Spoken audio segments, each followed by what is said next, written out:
Con la diputada Leonela Catalini. ¿Cómo va? Buenas noches. Buenas noches, ¿cómo va? Muy bien, muy bien. ¿Sorprendieron algunos nombres respecto de los pliegos que presentó Omar Perotti o se esperaba que hubiera un giro con respecto a lo que se venía pensando y hablando?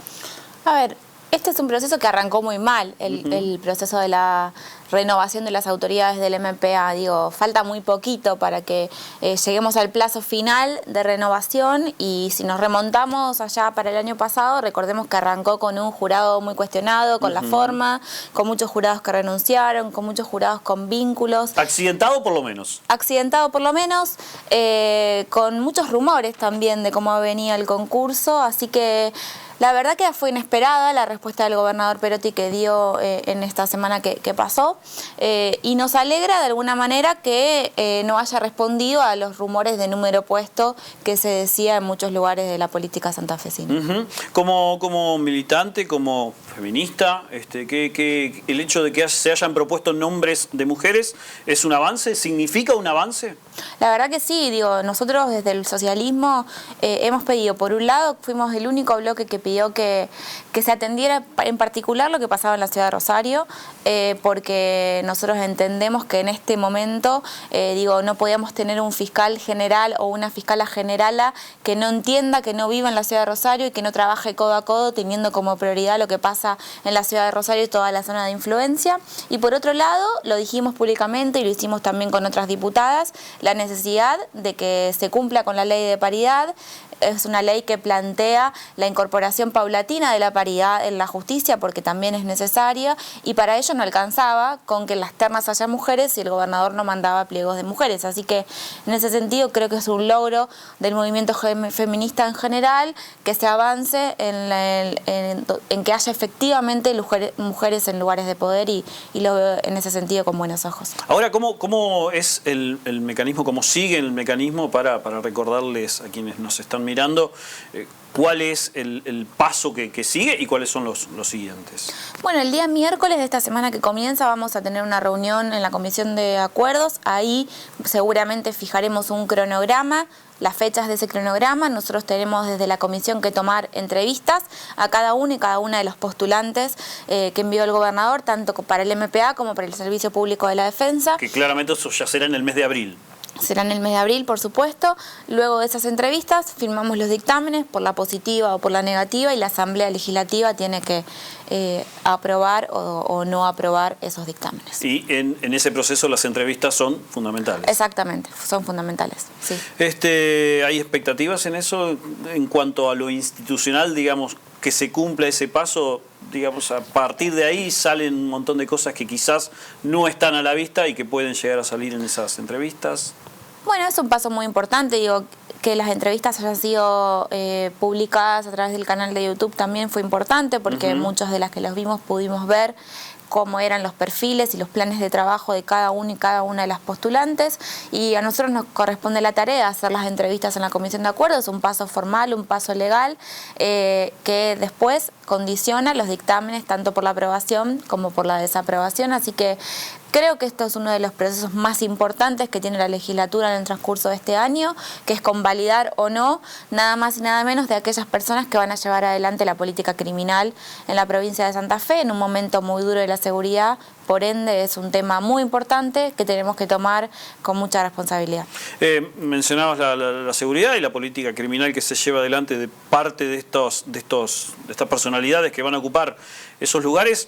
Son parte del engranaje en general de la seguridad. Quizás no sé si ubicarlos dentro del aspecto de la urgencia, pero sí es responsabilidad. Pero de seguridad ya venimos hablando hace un montón de tiempo, venimos hablando desde el aspecto de los bolsones de corrupción policial, de parte de la política de seguridad, de la gestión. Se vuelve como en un loop y como en una repetición permanente, quizás, estos discursos que básicamente reclaman seguridad. Lamentablemente, porque lo que hace es que, pareciera que nos estamos acostumbrando, que de a poco vamos naturalizando. Y que sería muy negativo, por otra parte. Y es muy negativo, los hechos de inseguridad, que naturalizamos la violencia, la muerte, la falta de convivencia constante que reina en las principales ciudades, la desigualdad. Entonces, lo veo muy negativo eso, digo, van muchos muertos en lo que va del año, en el poco tiempo del año, sobre todo en la ciudad de Rosario, en la ciudad de Villa Gobernador Galvez, muchas balaceras, muchas amenazas, y creo que en ese sentido hablarlo ayuda, porque hablarlo nos pone en alerta, nos hace prestar atención a que no es normal, a que no hay que naturalizarlo, a que no podemos resignarnos a vivir con miedo, y yo estoy convencida que hay solución, que la solución tiene que venir de la política en conjunto con la sociedad, que nadie puede mirar para el costado, y que tenemos que hablarlo con mucha responsabilidad, pero hay que hablarlo, porque si no pareciera que si no lo hablas, si no damos el debate, si no lo discutimos, si no intentamos que la cosa mejore, eso lo hace otro, y si lo hace otro y no lo hace la política en conjunto con la sociedad, seguramente el que lo haga sea por un peor camino. Entonces, creo que los que hacemos política pensando en el bien de la gente tenemos la obligación de discutir esto todo el tiempo, de dar el debate, de dar la cara y de hacerlo con la gente. Ahora, en un año electoral, en un año donde la campaña política seguramente va a estar atravesada por la cuestión de seguridad, por la cuestión del narcotráfico en Santa Fe específicamente, la inflación quizás gane alguna parte de ese debate, dar ese debate en la militancia o llegar al ciudadano o a la ciudadana de a pie es sumamente difícil, teniendo en cuenta que quienes están inmersos en ese clima de seguridad o de inseguridad también quieren una solución concreta y ya, en la calle ahora. Es difícil, obviamente, pero yo no me corro de quienes están inmersos, porque en mi caso y de los dirigentes de mi partido, nosotros vivimos como cualquier persona. O sea, yo voy caminando al trabajo, uso los medios de transportes, no tenemos otros privilegios que lo que tiene cualquier persona de la sociedad, y nos pasan las mismas cosas. Entiendo perfectamente y lo acepto, y es totalmente entendible el enojo de la mayoría de la sociedad con la clase política, la rabia, la bronca, el miedo de salir a la calle, pero no me corro de eso y lo asumimos con mucha responsabilidad, entendiendo que somos un grupo de dirigentes, de personas que vivimos como cualquier otra, que tenemos una responsabilidad mayor, por supuesto, y que estamos convencidos que en virtud de esa responsabilidad mayor hay que llegar a diálogos, hay que llegar a acuerdos para poder tener una salida desde la política a esta crisis que estamos viviendo, que es compleja, que no se va a resolver de un día para el otro, pero que nos pone a todos muy alerta para encontrarle una solución, y esa es nuestra férrea voluntad. Hay a esta altura, creo yo, y me parece que lo puedo definir de esa forma, como un lugar común, y que en muchas ocasiones se escucha, que tiene que ver con que la policía se gobierna sola, habitualmente, una institución vertical, una institución que quizás en sus modos está bastante fuera de tiempo, podemos decirlo de esa forma. ¿Cómo se pueden mejorar los sistemas de control hacia la institución policial desde la sociedad, desde la política?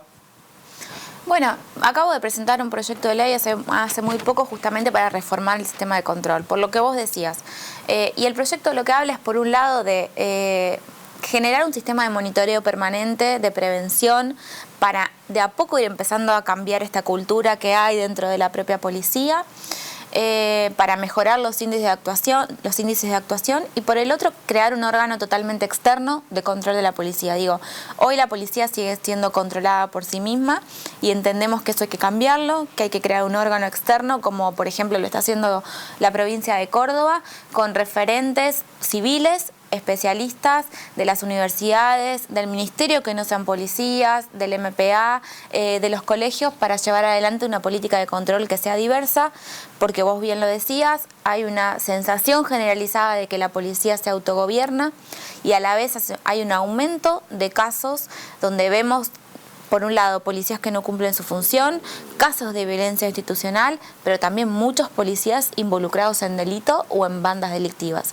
Y creo que eso hay que cortarlo, porque ensucia a una institución que es la que debe cuidarnos, que tiene una obligación muy grande en la sociedad y una responsabilidad muy grande, y que tiñe de malestar a toda la policía. Entonces hay que empezar a separar la paja del trigo y separar a la mala policía de la buena, que es mucha, pero que lamentablemente se ve inmersa en un sistema que no funciona. ¿Qué experiencias hay o cuáles conoces de policías o fuerzas policiales que se hayan recuperado de bolsones de corrupción fuerte en el mundo y que hayan justamente virado hacia un funcionamiento mucho más amigable con las sociedades. Porque calculo que los niveles de corrupción están en todos lados, en todas partes del mundo, pero en algunos casos serán más o menos y en algunas partes del mundo se habrán recuperado, supongo. A ver, me parece que los niveles de corrupción tienen que ver lamentablemente mucho con la idiosincrasia de la Argentina. Entonces, lo que pasa en la policía pasa en otros ámbitos de la Argentina, y eso está intrínsecamente vinculado. Creo que la experiencia que está haciendo Córdoba es una experiencia interesante. Creo que vos tenés un país como Chile, donde tiene una aceptación de la policía que es mucho mayor, y que si bien viene de procesos que han sido dolorosos o antidemocráticos, como todos sabemos, es una policía que logró recuperar la confianza en la gente. Yo lo que creo es que no alcanza con transformar la policía si no transformamos el Estado, si no transformamos la justicia. Esto tiene que ser algo que vaya en el mismo sentido, por el mismo carril, porque difícilmente, si no tenemos voluntad política del Estado, si no transformamos los poderes ejecutivos y si no hay una justicia que funciona coordinada y que tenga como misión principal, por un lado, abordar el crimen organizado, pero también evitar la impunidad, no alcanza solo con una cosa. Esto tiene que ser un sistema y tiene que haber una voluntad política muy fuerte puesta en ese sentido. ¿Instituciones como vecinales o instituciones sociales tienen que participar en las elecciones de los jefes policiales o los altos mandos policiales? No solamente los jefes, pueden ser cargos dentro de la jerarquía policial.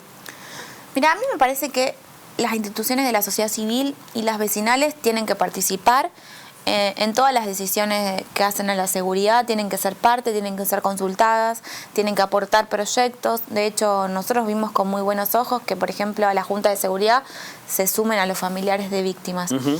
Ahora, lo que sí creo es que hay que ser muy cauto a la hora de las declaraciones mediáticas para quedar bien, para tener títulos en materia de seguridad y quedar bien, porque no alcanza con la responsabilidad solo del nombramiento de un jefe. Para nombrar un jefe, primero hay que tener jefes que estén a la altura de las circunstancias, que cumplan con el grado que la ley les exige, y hay que poder conocerlos. Entonces, a veces es muy difícil cuando se mezclan determinados intereses que son válidos, pero se les pretende responsabilizar a las instituciones o a determinados sectores de eso, y después cómo se los controla.